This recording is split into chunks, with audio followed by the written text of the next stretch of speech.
Turn with me to Philippians chapter 4 and let's read from verse 10. It says, "But I rejoiced in the Lord greatly that now at the last your care of me had flourished again, wherein you were also careful, but you lacked opportunity." This was at the time that Paul was traveling, was sailing from a distant land, to another one. And the Philippians were those who were partnering with him to support the ministry. They wanted to do it, but they lacked the opportunity because they couldn't tell exactly where he was. So for that reason, they couldn't. And Paul said, you wanted to do it, but you lacked opportunity. And now in verse 11, it says, "Not that I speak in respect to want, for I have learned in whatever state I am, therewith to be content." And I think this is something very interesting that we can learn from. Did you observe Paul said, "I have learned that in whatever state I am, therewith to be content." Observe, in verse 10, he had said, "I rejoice greatly in the Lord, but now at the last your care of me have flourished again, wherein you were also careful, but you lacked opportunity. But I speak in respect to one." So Paul is saying, I rejoiced that you sent me something, all right? But I'm not rejoicing because you met my need.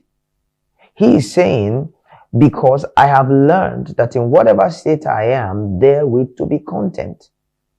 This is something we can learn from, all right?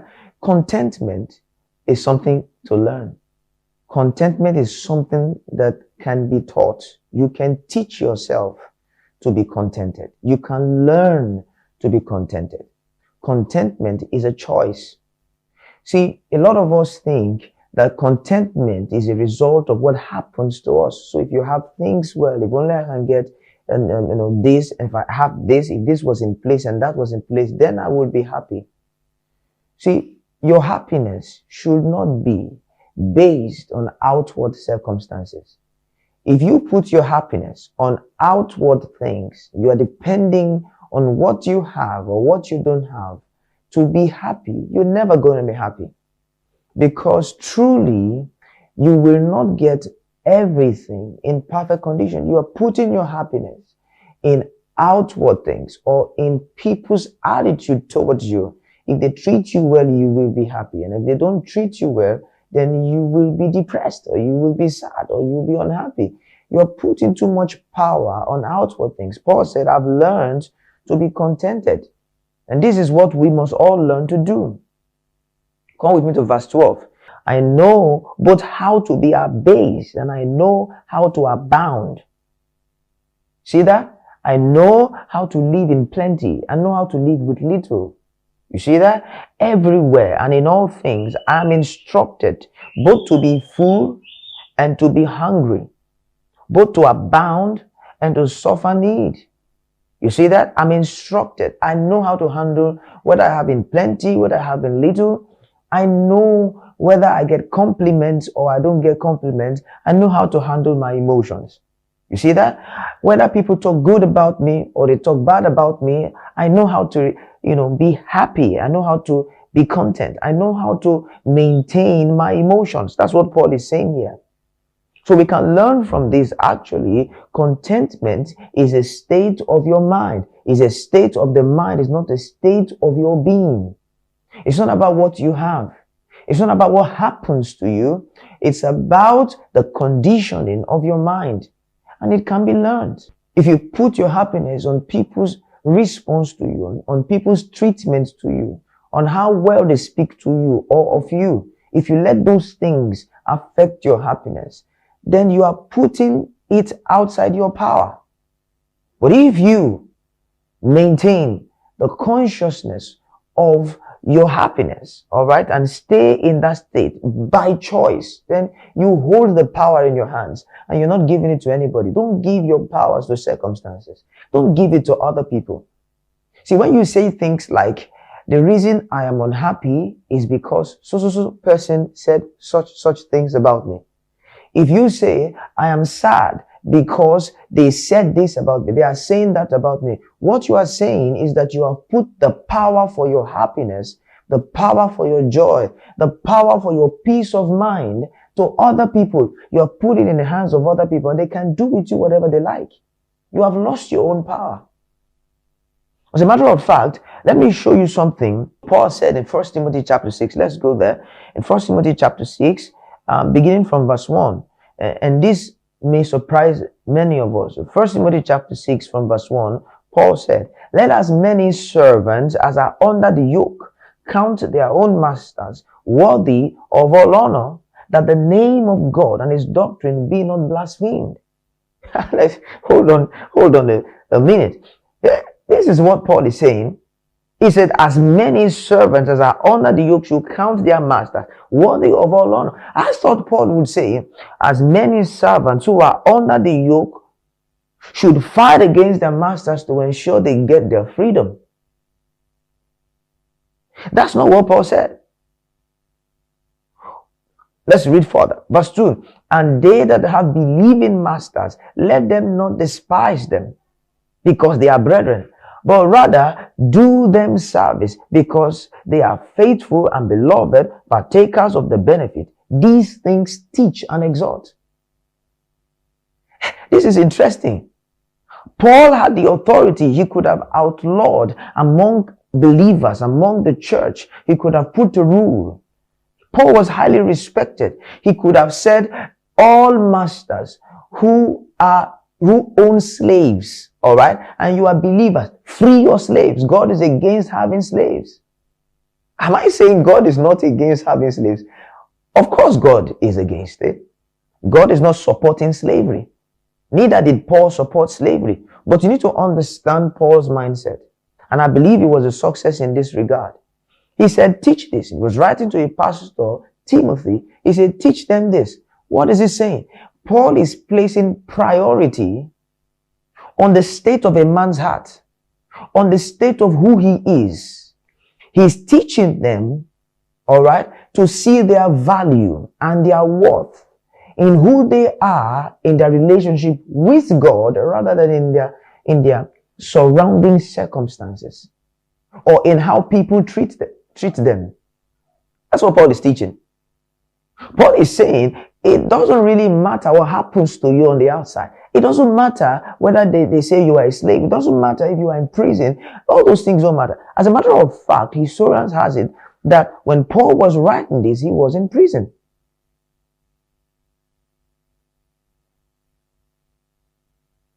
You see that? He said, he was writing to the pastor. He said, these things teach and exhort. In verse 3, he said, if any man teach otherwise and consent not to wholesome words, even the words of our Lord Jesus Christ, and to the doctrine which is according to godliness. Verse 4, he is proud, knowing nothing, but doting about questions and strife of words, whereof cometh envy, strife, railing, evil surmising.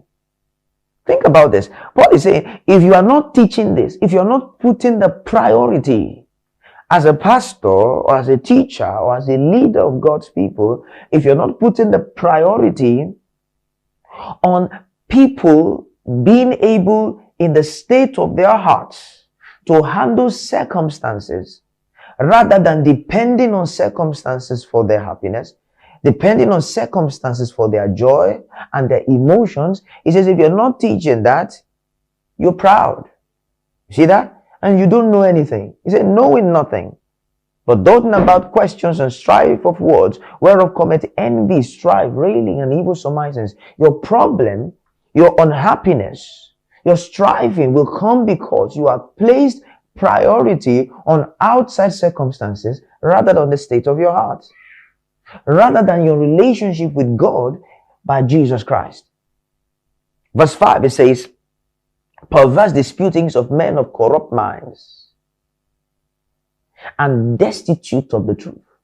Such people lack the truth. What is the truth? The truth is your happiness, your joy, your peace of mind is a matter from inside, not from outside. Anybody can do anything they like. You have no control over how people treat you. You have no control over what people do to you, but you have control over the state of your heart. You have control over the effect those outward things can have on you. That's what he's saying. He says, if you don't know that, you don't know the truth. He says, supposing that gain is godliness, from such withdraw yourself. Withdraw yourself from anybody who teaches putting too much emphasis on outward things, on gains, on what you have and what you don't have. Verse 6, he says, but godliness, see that, with contentment is great gain. Godliness with contentment is great gain. For we brought nothing into this world, and it is certain we will carry nothing out. So, see, your life's worth, your worth is not in things you have, is not in what a man possesses. The same things Jesus said, a man's worth will not come from the abundance of the things which he possesses. It's not in what you have or what you don't have. Your joy shouldn't come from that. And having food and raiment, let us therewith be content. If you have the necessary things of life, be content with that. It is so sad that today a lot of young people and even people who have so much more than their grandparents ever dreamt to have. Majority of us are living a better life more than kings. Just a few years, 50 years before now. Many of us are living in better conveniences than kings had.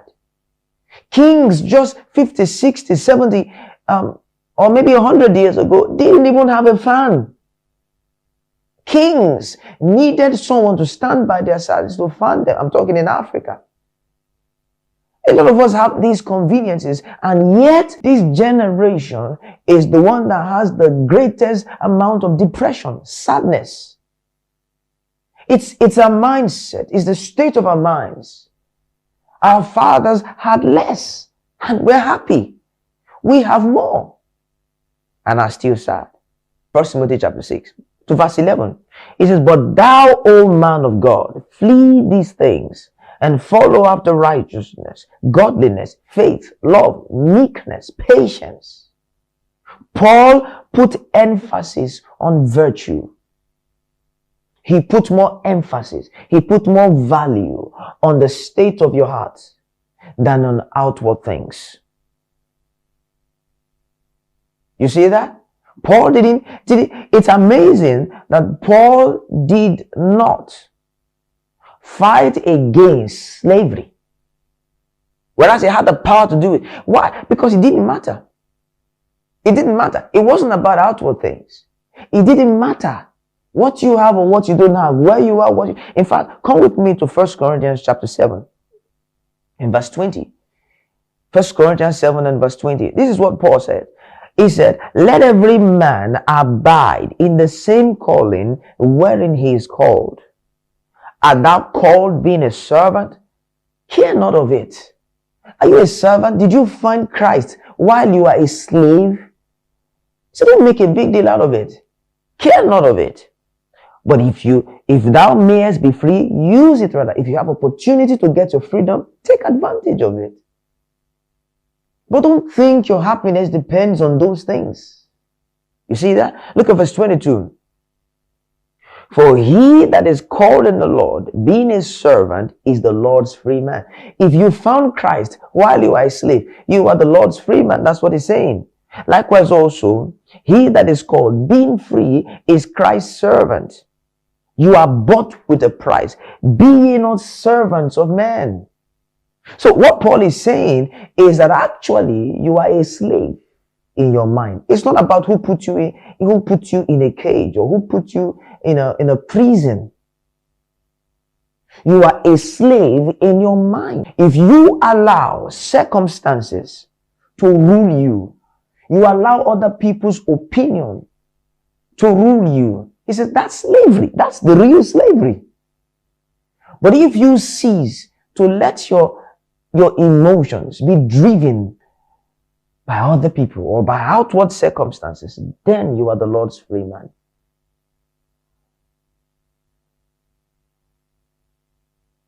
Listen to me. Put your happiness, your joy in knowing God, in having a relationship with the Lord Jesus Christ. Put your joy on eternal things. Put your joy on having relationship with the only one that truly matters, your relationship with God. Why do you have to put your happiness on another man or outward circumstances when you have God that is sufficient to take care of you? That's all you need. That's all you need. Knowing that if you had need of anything, you can talk to Him. That you can rest on what He has done for you to secure your eternity. Knowing that He cares for you. Then your true joy and your happiness will be unending. I hope you've learned a thing or two from this. God bless you.